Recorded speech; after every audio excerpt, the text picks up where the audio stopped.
Welcome to the Wisdom of Jacob's Ladder.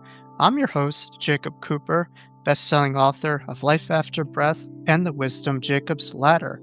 For those of you who are new to my channel, please consider hitting that subscribe button as well as bell notification icon to stay updated, as well as sharing your comments within the comments section. You could also find the audio syndicated podcast here on mindbodyspirit.fm. Today's guest is Rachel Corpus. Rachel is an intuitive, she has mediumistic abilities. She's an angel incarnate, which we'll describe and discuss soon to come. And she's also a fellow podcast host here on the mindbodyspirit.fm network. So without further ado, we bring on the lovely and brilliant and angelic Rachel Corpus here on the Wisdom of Jacob's Ladder. Rachel Corpus, it is such an honor here to have you on my channel. I am so excited to have you on. I was just recently on your podcast, and here you are coming on mine, and this is just a great connection within the Mind Body Spirit.fm network. But let's get right into it. Rachel, for my viewers who maybe haven't heard about your work, which they should be living under a rock at this point because you're making quite an impact throughout, some time. But could you tell us a little bit about, what you do at this time? And then we'll get more into how that came into being a bit more. But for viewers listening, I would love to hear a little bit about your current work and your passions at this time. Mm, Thank you, Jacob. It has been a great week for us. Second time we've been able to sit together. Oh yeah. Wonderful. Mm. Well, right now in my life, I'm really passionate about helping people realize that this beautiful world around them that once seemed so big, and I want to use the word other, separate from them, is actually within them. And everything that they desired that is for their highest good came with them. And everything that they desire is the same thing that God desires for them.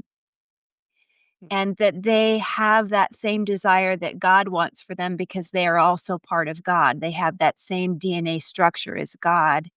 And that by breaking what some may call the matrix, and I'm totally fine with that. I really get into that. That's so cool. But by breaking that matrix or that code, which I believe has been lifetimes of limiting beliefs or authority figures saying, be quiet, stand in line, be like everyone else, Mhm. don't ask questions.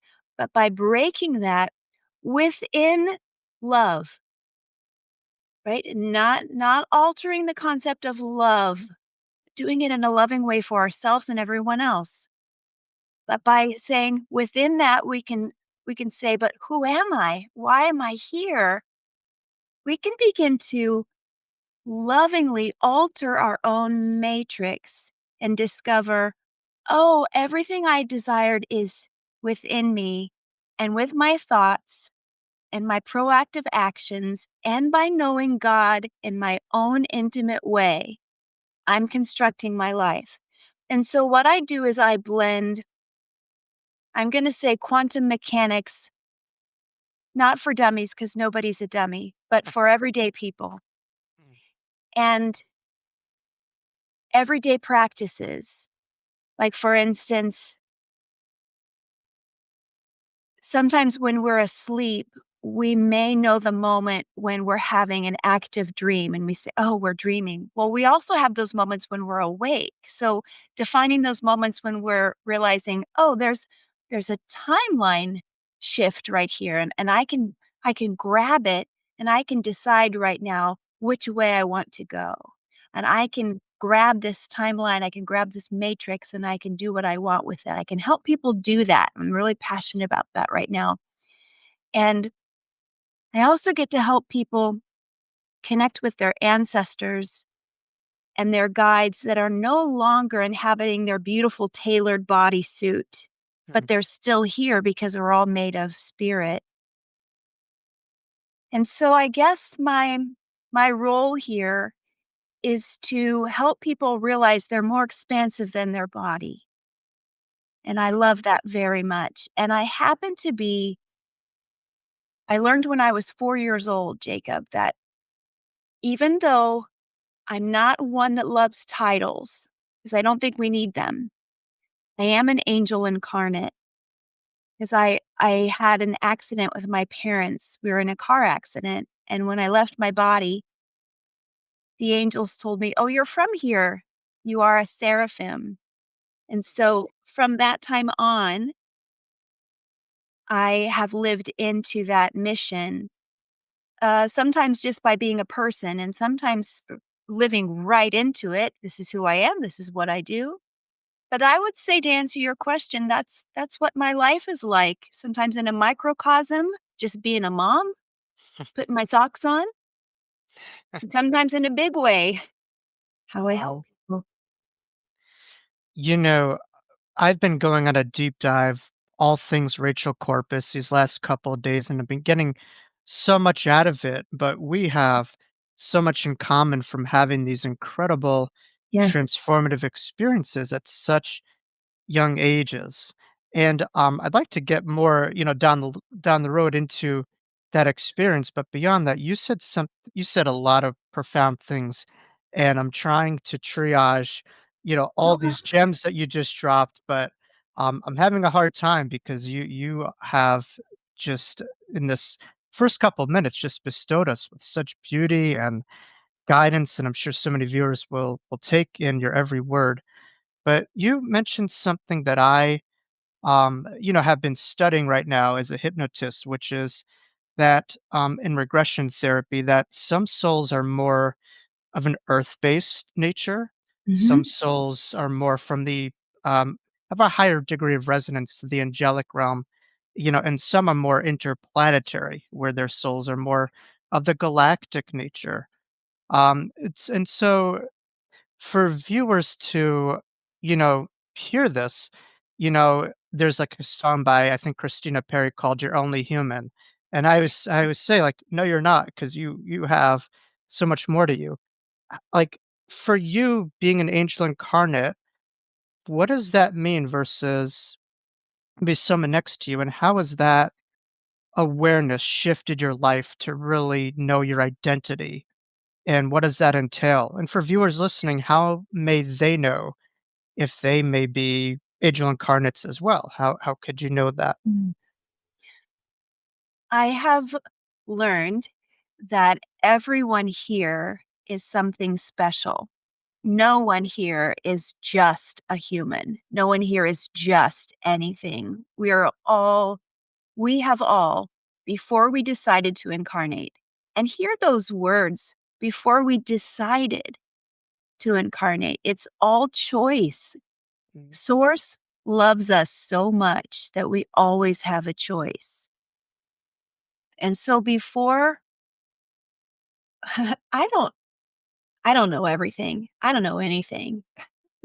I'm just I'm just floating around like everybody else. But there are some things that I've studied in my meditations and in my readings, and something that I have been told by the angelic realm is that before we make the choice to incarnate, we come from different places. We're all immigrants.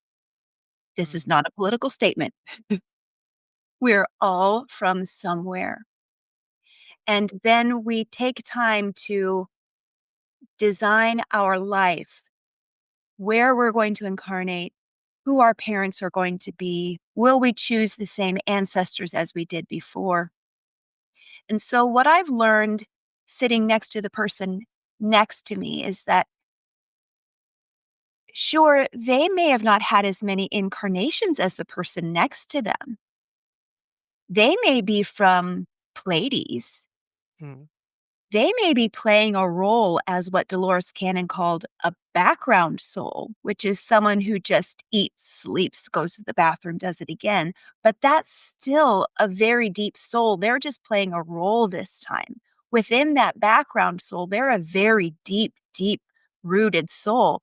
they're just playing a role for us this time. But there's actually no such type of soul that is not a deeply connected soul with source that's here to grow and to help. We're all here. There's no one here that is less than or greater than an angel or a star seed. We're all from somewhere. And it is our greatest gift to come here to remember who we are, not to throw around the label and say, hey, I'm an angel. Ha ha ha. No, no, no. But to say, the more we remember how special we are, the more we remember how special we all are. So we all rise to it together.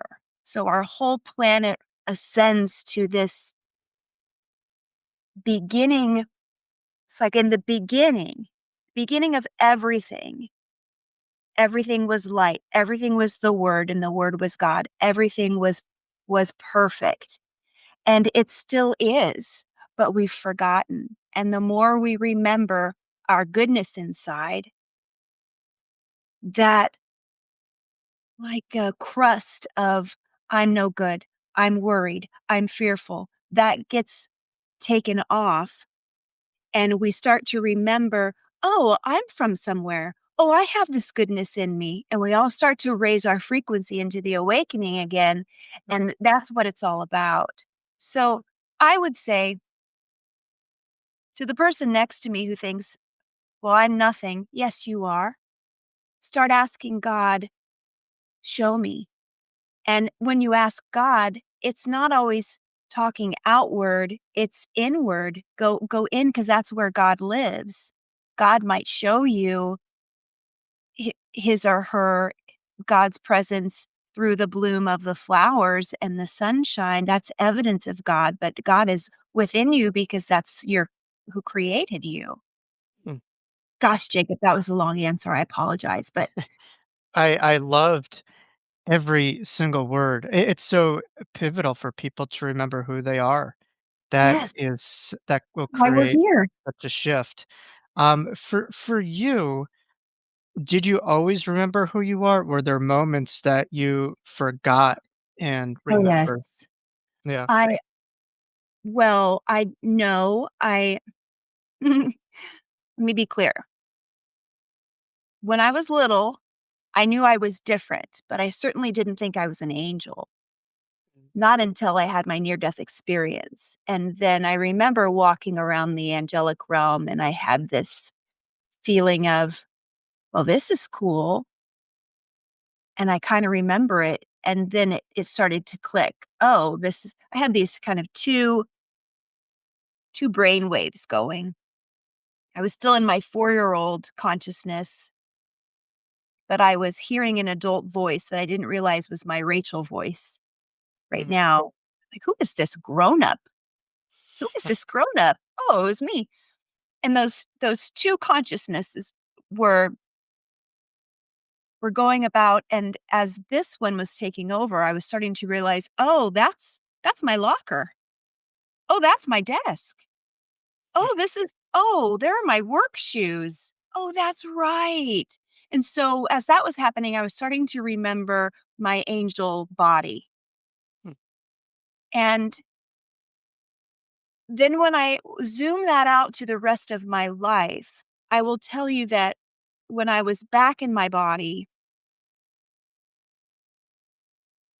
there were times that, I did not come back and say to people, "Hey, I'm an angel." I didn't because I really wanted to be normal. Mm. I didn't start telling people I was an angel until, well, my very dear friend, Nina Kaiser, who's also my PR manager, she's really helped me come out of my shell. I've been a psychic and a channel for a long time. That's coming out in its own way. Especially, I grew up in a small town, a very religious town. I was a pastor for a long time and a teacher in a small town. So, owning that's one thing. So, there was a lot of time where I just wanted to be like everybody else. So, my internal growth as someone who could see the future And some of the things that are going on in the world right now, I've been able to see since I was 2 or 3. And that's quite a burden. Or knowing that a family member is sick and not knowing what to do with it. And it's not all bad. Sometimes it's really joyous. Mm, Um, so I can't say that I've always known I was an angel, but I've always known there was something different. mm, I vacillated between just wanting to be what I thought was normal and then stepping into this what I thought if I said, "Okay, God, let's do this," was gonna be this, like, superhero life. But when I actually said to God, "Okay, if we're gonna do this, let's do this." When I actually did that, I don't wanna scare anybody, but my life got really difficult. I walked the life of Job. mm, Things got rough. And I don't think that that's gonna be the walk of everyone, but it was the walk of my life because I knew from my pre-life choices, because that's something I have access to as an angel. Not everybody does, but I do. I knew from my pre-life choices that I had chosen to learn a lot in this lifetime. If I wasn't to go through a lot of human trial and error, how would I help? mm, Needed to have that experience. So as soon as I said, "Okay, God, let's go. I'll do it." Well, I experienced think about any category you can imagine in the human existence, I went through it. So I said, "Okay, I know you're gonna protect me." And then the trauma started. Well, along that path, I always felt that even though I was struggling, there was this, I'm gonna call it this buzz in me that kinda lived kind of like by my artery in my heart, where I felt like I'm okay. And it felt physical and spiritual. It was always kind of there like a little bee. I'm going to be okay. And then sometimes it would move behind my head and sometimes it would be farther back, but I'm going to be okay. And at some point, I had a few more near death experiences in there. And each time I would go back, they'd say, "Are you okay? Do you want to stay? Do you want to go back?" Like, "No, I'm in it," because I had children. I want to leave them. Love my husband very much. He said, "No, I'm here. I made a promise with Source that God's going to protect me and I'm here." And it just kept getting better and better and better. And when I say better, I mean richer, more expansive, not easier, but more expansive. mm. And so as I lived into my angel work, I got to know Earth better. This is only my 7th incarnation here, Jacob. 7 times. Well, you're doing a really good job for, only those times. But you mentioned something that was very pivotal just now, which is something that, congruently we do as therapists, where there's a lot of oppositional forces, some would identify as trauma. You Yes. seems like you were able to put yourself in a positionality of safety during Mhm. those moments, and the spirit realm helped you. Like, for people who are going through uncertainty, how important is it to find that safety? Because it seemed like that was, Mm. life-saving for you in a way. And It how maybe can people embody that sense of safety when mm, all things around them seems to be going awry and unsafe? it really was because I was suicidal and I tried to take my life. And the best thing I did for myself was I told someone around me how I was feeling. And so I went to I checked myself in for a couple of days. Now, I will say as a psychic, that wasn't the best fit for me because I could see so much going on at that mental hospital that wasn't the best place for me to be. Mm. But I would say for the general public, seek help.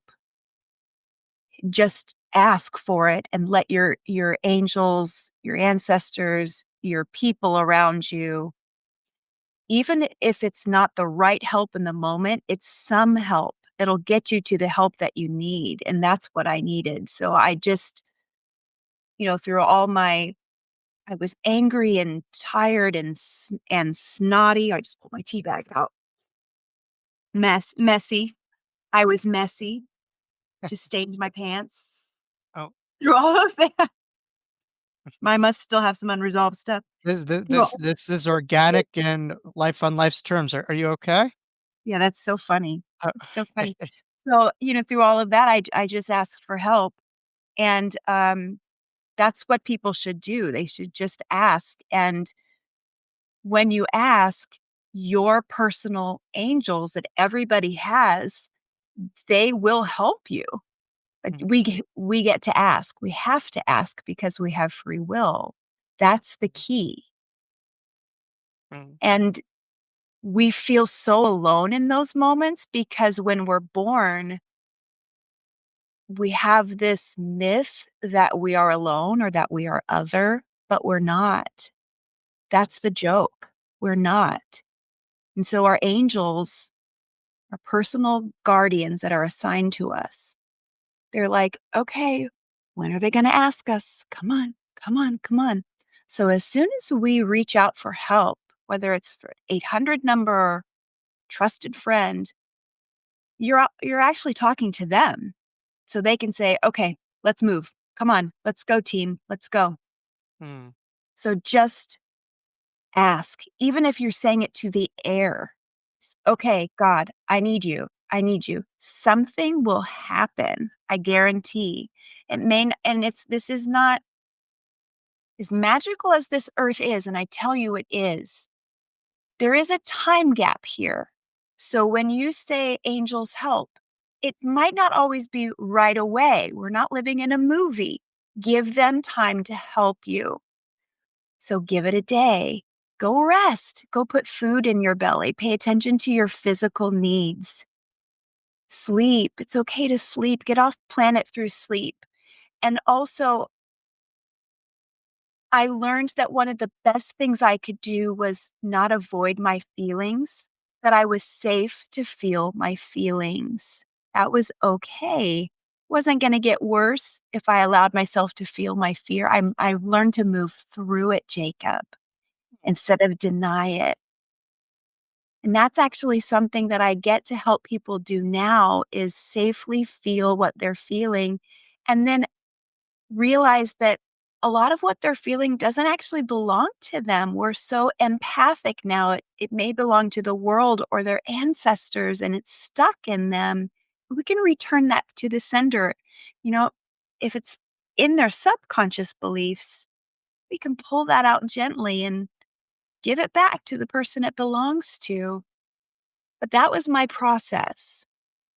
And it's hard and I still do it. I will say bravely and joyfully, I am not healed. I'm still here, therefore I'm not healed because I'm in a human body. mm. Have you, I mean, going through a lot of ups and downs and having some moments of abyss in your life, taking a step back, progressing through them, have you noticed that there is a purpose of pain? And if so, what would you say that purpose is on a greater, spiritual evolutionary level? Yes, I have noticed. I've noticed that this dimension, this beautiful earth dimension, contains a lot of frequency of pain so that we can choose to incarnate here. Any soul can come here to experience things like pain, anything in that under that umbrella of frequency to learn what that feels like to give us balance. There are so many other places we can incarnate, unlimited places. Earth is the stopping point. That's the place you go. Dolores Cannon called it the classroom. She's correct. We come here because this is the place where you go to experience other or the perception of other, hunger, jealousy, pain. And the people who are incarnated here are the bravest people because anyone you see, they are packing in several lifetimes worth of data into one lifetime. And Mm, they chose to do that. And at the end of the lifetime, their frequency will be so different than at the beginning. It's like their bank account. They're padding their bank account so that their growth, they can grow. And that seems to be why they're doing that, so that they can be there for other people. mm, They are the wisdom keepers, they are the teachers. And I walk around and see a lot of people who are, they may have their heads down. A lot of people are kind of looking at their shoes when they're walking. And I with their permission of their higher self, sometimes I'll tap in and they're processing. These are processors. mm, They're figuring out what's mine, what's not mine, what did I just feel? What's wrong with my boss? How's my husband? How's my wife? And they're processing. Now they may feel like they're in survival, but these are our story keepers. These are our wisdom feelers, and they're here to pack in as much life as they can. And it's hard, but this is what Earth is about. And it's not always receiving the pain. Sometimes it is giving the pain. mm, There are perpetrators and there are receivers. That's what Earth is about. And I say that without any judgment at all. It's just what Earth is about. So that's what I've been told by the angelic realm. That's what I've witnessed here. mm. Wow. I mean, you hear often that this earth is a theater or a school. Being curious, being an angel incarnate, would you go as to far as to say that this is a school to learn how to maybe be a guide or an angel, or Sure. is that something that you Yes. would sign off on? Yeah. Yes, I will even tell you that I'm just going into a memory for a moment of when I was about 8 years old. I was at the state fair and I was people watching, and there was a group of people walking in front of me, and they all had tank tops on, civilian clothes, tank tops on. So, very hot day. On their skin, I kept seeing it almost looked like fish skin right here where a name tag would be. And my parents were really cautious about me staying close to them. So I was trying to find a way to get closer to these people because I couldn't tell what was reflecting on all of them. This is a group of 20 or so people, almost like a tourist group. They were dark skinned, like they were from, they had red dots here Mhm, and they had beautiful clothes. And this was in the 80s. So Des Moines at that time wasn't saturated with a lot of different cultures yet. mhm, So I was intrigued for a lot of reasons. And I couldn't figure out what was shiny here. And they didn't have anything else on their skin. They're all women. So I was trying to look. I was fascinated for so many reasons. So my angel self perked up and I was just trying I was like, beep, beep, boop, boop. I was computing. Beep, beep, boop, boop, beep, beep, boop, boop. Jacob. It was a badge under their skin. They were training to be spirit guides. They were at the state fair. They were looking at how people interact with each other. Wow. They were literally on a field trip. Hmm. Oh my god. Yeah. That's incredible. Wow. It was like right below, almost like it was below their skin. And if for the second, it was reflected like a fish scale, like a Hmm, hologram. hmm. Wow. So that taught you something. Like, Yeah. And I realized, oh, okay. So then from then on, I started to people watch and I can do this. We all do it, whether we know it or not, but we can match the frequency of people. And this is how some children will, see they'll see an extraterrestrial for a second and then it'll turn hmm, back to a person.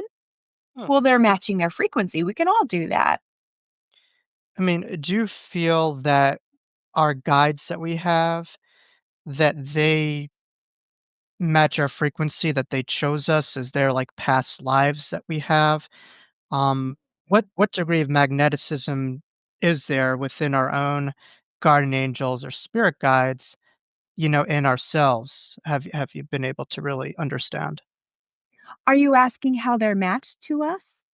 Yeah, like how does that all work out? Like, are they drawn to us because there's a similarity of energy, or is there a past life that was shared? Like, how do you feel that process Mhm. unfolds?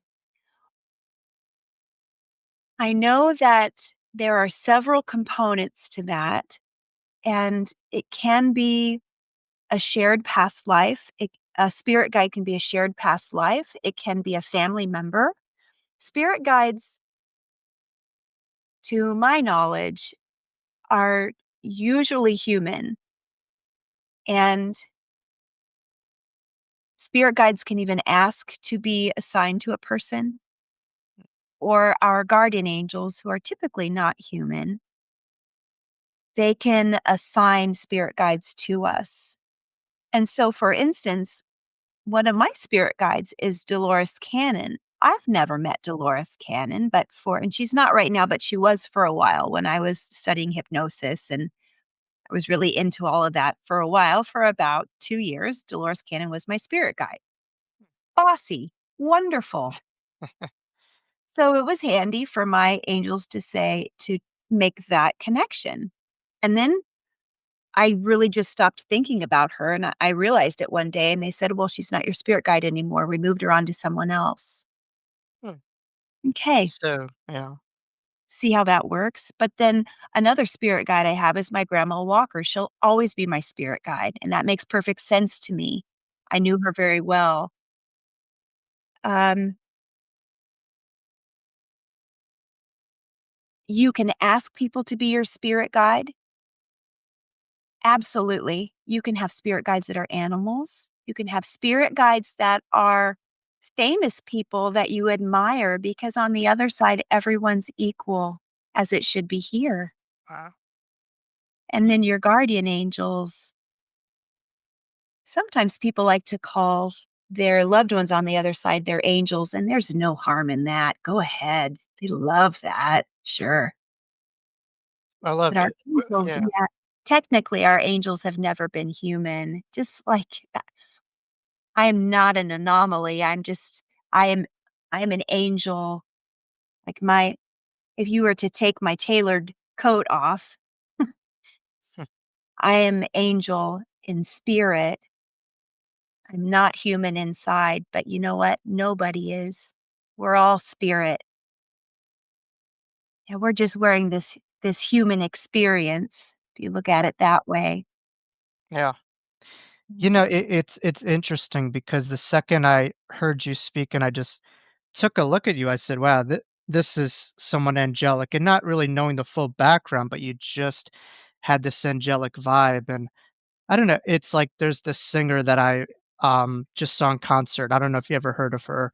Her name is Leah Nash, Sixpence None the Richer. She has that Oh, similar kind of energy, and I was mhm, maybe, like, 3 rows from her a couple months ago, and maybe I'm being self-aggrandizing, but I was like, "Man, she's locking in on me right now," but mhm, that vibe, is just it's a very high octave, and you really mhm, embody that, and I think that, draws a lot of people to you now, but I heard you talk that it wasn't always the case, that sometimes being different, kids were not able to know what to do with this, and so they they othered you.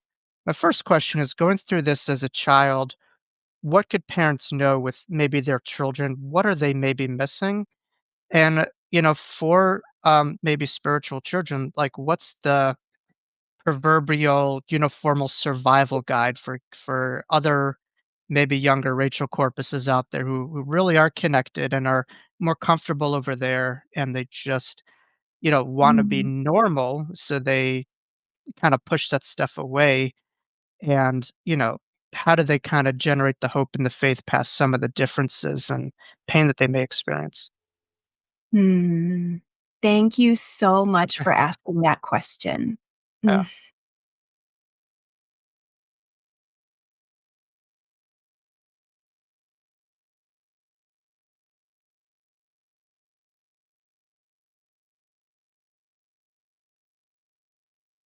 I believe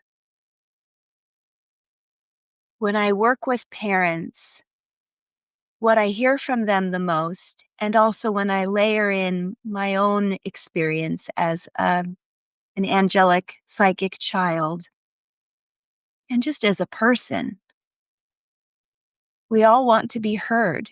We want to be accepted. And as parents, the agreement we have with our children is we have agreed to create a safe, consistent space. And we have agreed that no matter what, we're going to do our best not to pull the rug out from under them, no matter what, to the best of our ability. And so when our children say something to us, they had a strange dream, or they're having experiences that they can't explain, the guidance could be reply to them with a sense of wonder, open-ended questions. Well, that's something. Could you tell me more? Mm, Could I grab some paper and some some crayons, or age appropriately some watercolors, or some could could we create that in art? I would be really curious to see what's in your head. Are you comfortable with that? Always inviting and asking. mhm, And and don't overdo it. And I would also say check your face, because children really watch your expressions. Keep it lighthearted and make sure that you're engaged with them when you're having this conversation, but you're walking that line where where you're not making a big deal of it. mhm. It's not, like, sensationalized or not having a big reaction, Yes. to it. You're with them in lockstep in what they're discussing. Yes. Yes. Yeah. And then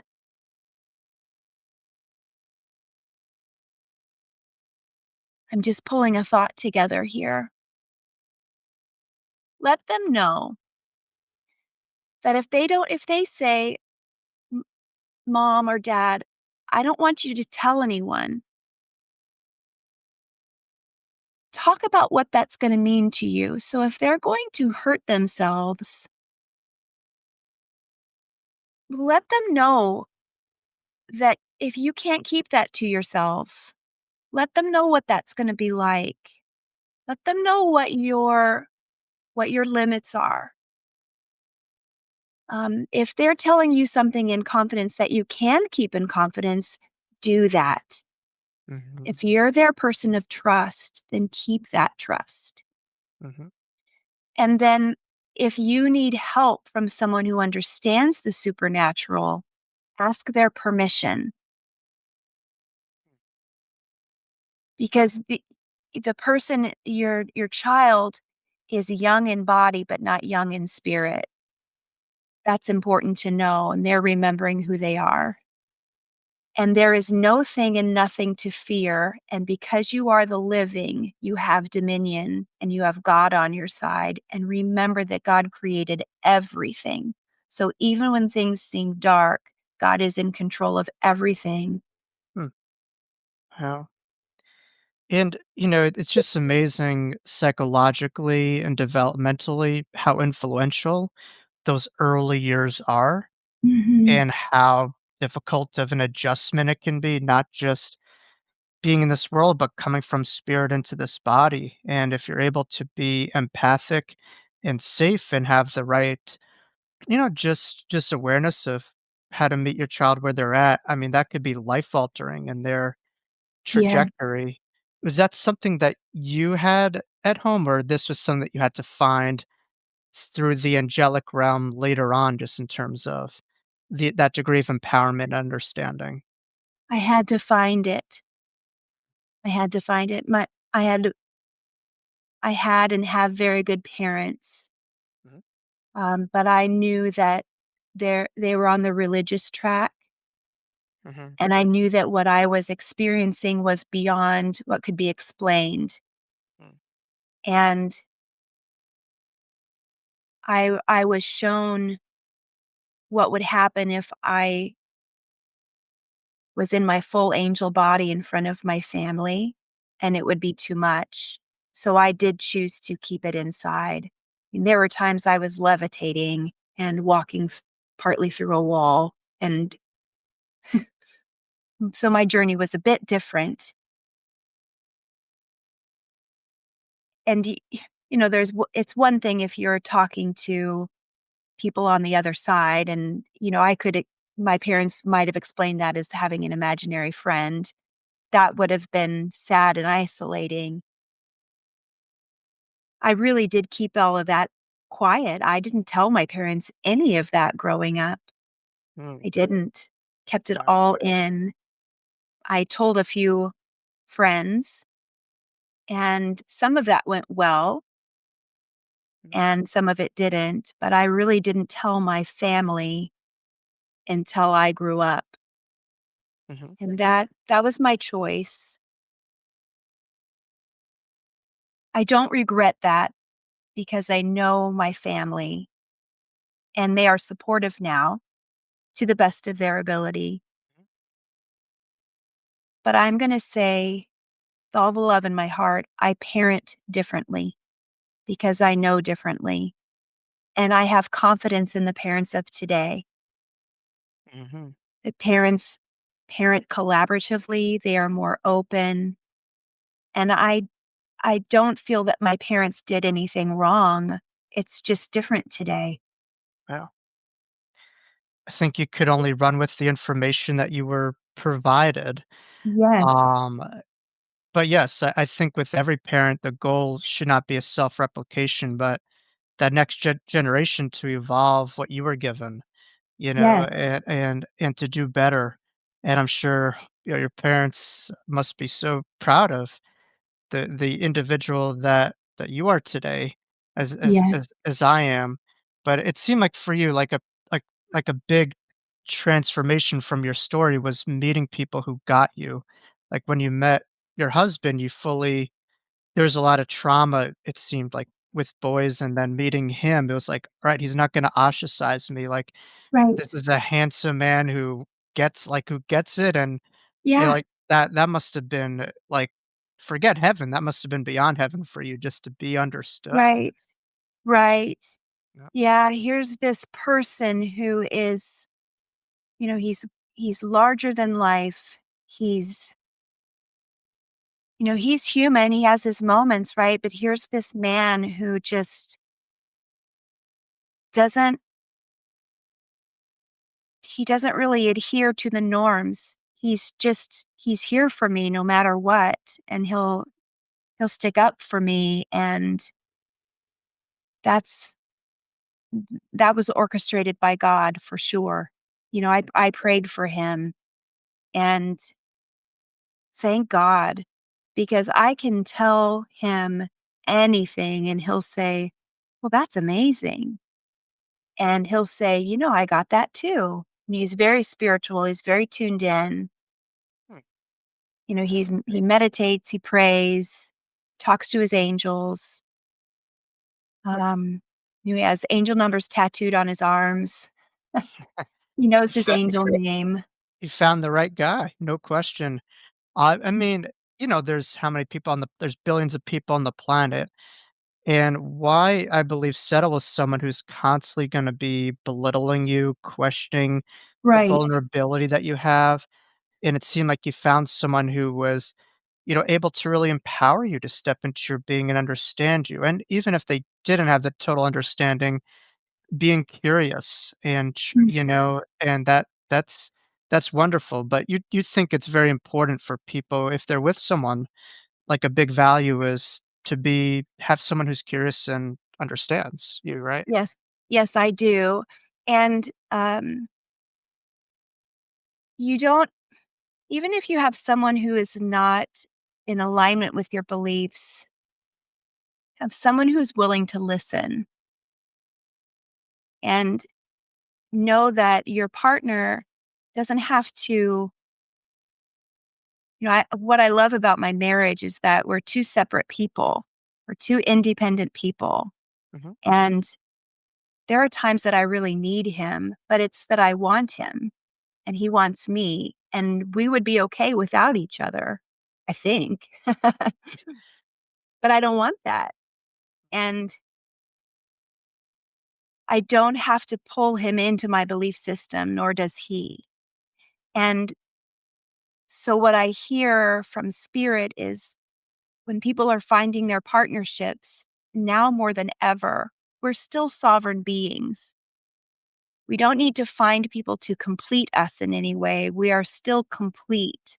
So our friendships, our relationships are meant to empower us, mhm, to help us shine so we can turn to someone and say, "This was my day today." mhm.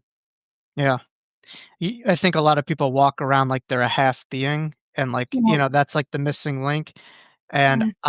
it's just like this person completes me and all this other, and it's just kinda low level, ill-informed, beliefs to kind of govern your Yes. life by, and I fully agree where this should be a joint experience of evolving together, not out of necessity, Right. but out of desire, out of joy, and it seemed like that really, you know, has influenced the work. My question for you is you seem to walk between 2 worlds, like you mentioned you have is it 3 kids? 2 kids? 3? Thank kids. 3 kids, okay. So, I'm just curious, like Rachel Corpus, you're seeing angels, you're doing readings, or in that realm, Mhm. and then you have these other hats to wear. For people listening, how do you find that degree of balance? Because I'm often asked that. They're like, "Okay, I have the kids and that needs to get my energy, forget the spirit stuff." Or maybe people who are alone, they're like, "Okay, I just need the spirit stuff, forget the human stuff." Like, how for you, like, what is your secret sauce to kind of finding, Huh. that degree of balance, if you will? I decided that I would just be all in and that being spiritual would be my lifestyle. And Mhm, I tried it out. This was when okay, let's back up a little bit. When I was working in the church system, I I was feeling like I was living. It felt inauthentic, where I was a church lady during the day, mom at night. What that felt like during the day was I was super holy during the day. And then at night, I was putting on my yoga pants and I was trying to be super mom at night. And I really felt like I had two identities. And I didn't know who I was. Couldn't find myself. I felt like I was living into my labels. And then after everybody was in bed, then I was trying to be a wife. I could not find myself. So at this time, my psychic ability was really growing, and I was not fitting in with the religious church as much as I loved it. I just wasn't fitting in. So I was having a conversation with God about, all right, are we going to do this? Are we? Prove it. Let's go. mm, And at that time, I was making a choice to create a life where who I am is who I am all the time. And what that turned out to be, Jacob, was I am Rachel the angel who helps people in this capacity 24/7. So, I do this all the time. As I talk to you, I have these types of conversations all the time. I speak in this capacity with my children. Everything is based around spirituality. It's not always heavy, it's just in my mind, everything is in that scope. How do I help them from a spiritual aspect in the words that they need to hear? How do I read the room? Use the language? How do I code switch? How am I at the grocery store as an angel incarnate, but I'm not going to make it weird for this person? So I do not flip labels anymore. I am me all the time. Hmm. That's how I live. I do not have any labels anymore. I am just me. I am authentically me all the time. So everything I pick out to wear feels good on my skin. Everything I smell feels good to an angel. Everything in my house is congruent. If it's not, it doesn't enter my life. And what that has allowed me is that my angels no longer bring people into my life that are incongruent. If something happens that is perceived negative, it doesn't affect me. It really doesn't. I have everything that I've ever wanted and needed, and the stressors, yeah, I'm like, "Oh, hi, Earth. I see you, girl. I see you. I love you. Let's see how that works out." That's my life. Wow. Being where you are now, would you do it all over again? Yes. Yeah. Yes. Wouldn't change a thing. No regrets. Yeah. No, not even no. All of the abuse, all of the trauma. No, I know why I signed up for it, and I wouldn't change any of it. My abusers, I love them. I love them. That degree of forgiveness is so important, isn't it? Um, Mhm. it's led to, I'm sure, a shift within yourself. It's easier to say and sometimes harder to do, but I was watching like this like TED talk of someone holding on to all these weights and they were trying to talk, but it was like impossible to stand. And like each weight represents some degree of resentment or someone who has wronged us. And, one by one, once you let go of those weights, the person felt free and unencumbered Yes. and was able to really walk through life. And I've seen, a lot of pivotal teachers. One of mine that I really, resonate with is, Dr. Wayne Dyer. His father, Mm, I think might have been an alcoholic or maybe abusive, and he just was so angry, and he went to, like, I guess he pulled over the side of the road and went to his, I don't know, his cemetery, and just started, you know, raging, and then eventually got to this place of forgiveness, and once he did that, his whole entire life shift, and he became this, big top-selling author. So it's just amazing how the liberation that forgiveness can give doesn't necessarily mean the act, but it means the energy that we're holding on to that's bonding us or holding us down. And that must have been pivotal for you with everything that you walked into in your life. mhm. Yeah, Yeah. Um, absolutely. for yourself, do you, for people who want to get in touch with you, do you do like angel readings on people or intuitive? Like, what is the scope of some of your practices, these days for people? I know you My mentioned some of the favorite quantum thing stuff. Yeah. yeah, my favorite thing to do is I work with people in the capacity that I call mindset luminary, and we meet monthly or whenever people want to meet, and we work with their ancestors and their angels, and we look at their life, and we help them work in the quantum field, um, which I define as the space behind their eyelids, that juicy space where we go when we meditate or sleep. Wow. And it's also in your belly, it's in your mind. That place where you feel like everything's there, but you can't quite get it. And we work in that place and we build your best life. Mm, And we build practices and processes that are easy and fun. We work through play. We build mm, joy work to help people build a life that they are joyful about and make easily accessible changes. mm. And so it's a different kind of, I don't love the word coaching, but I haven't found another word for it, but it is Guidance maybe or guidance. Oh, collaboration. I like that. Oh, Um, yes, I like that. So I do that, and then I also meet with people daily, Monday through Friday, and I connect them with their angels and sometimes people on the other side if that helps them. And their animals. I do some animal communication as well. And then I'm really passionate about my podcast, which we're on the same network, yep. mindbodyspirit.fm, and that's called Angel Talk. And I just, oh, adore recording those and having beautiful guests on. And our episode that we recorded the other day will be on soon. So I encourage people to reach out and they're interested in connecting with me. That's rachelcorpus.com is my website. Yeah. Seems like you've really found your voice, for years that was pushed aside, and now here you are, this big podcast host and hosting all these groups. I mean, that must feel very empowering, Yes, for you. yes, I love it.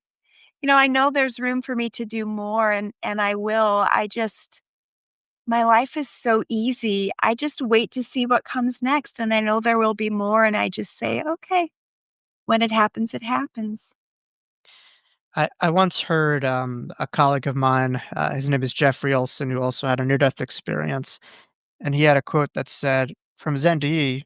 I don't know if this is his quote, but he posted it on social media that said, "I may not know I know the ending, but I may not know what's around the corner, but knowing the ending keeps me feel safe in a way, because whatever comes around the corner, I trust that there can't be, like, in the long run, like a bad turn. I trust that there's no ending and there's a safe landing, and no matter what happens in my life at either polarity, I'll be able to navigate and get back on my feet, so we're all kind of like cats. We all have many lives and many.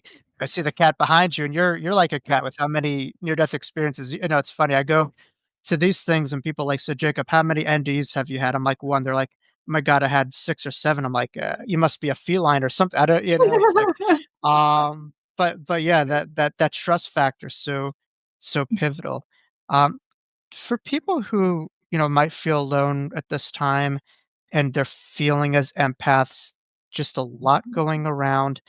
Is there anything that are coming to you through the guides to help people connect, at this time? That you feel that would be helpful for people to hear, as we're getting into the closing, moments here. But Mhm. I said, there's no goodbyes, only new beginnings. So we will meet again soon. We'll love to have you back. But I don't know if there's anything that you're tuning in through the guides and the angels that would be important as a closing message for people to really internalize. Mhm. We'd like to say that as this earth realm creates this rhythm of busyness, this pulsation of go, create, deadline, process, our encouragement is step out of that whenever you can and sit in the space of peace. Put your hands on your heart. Inhale, hold it gently, and exhale so that you can be in the space that you remember before, which was a space of absolute love and peace and floating.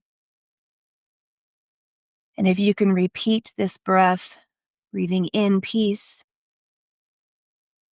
holding and floating, exhaling, and breathing in and connecting with God, and exhaling, and remembering to do this whenever you're feeling swept up in the rhythm of earth.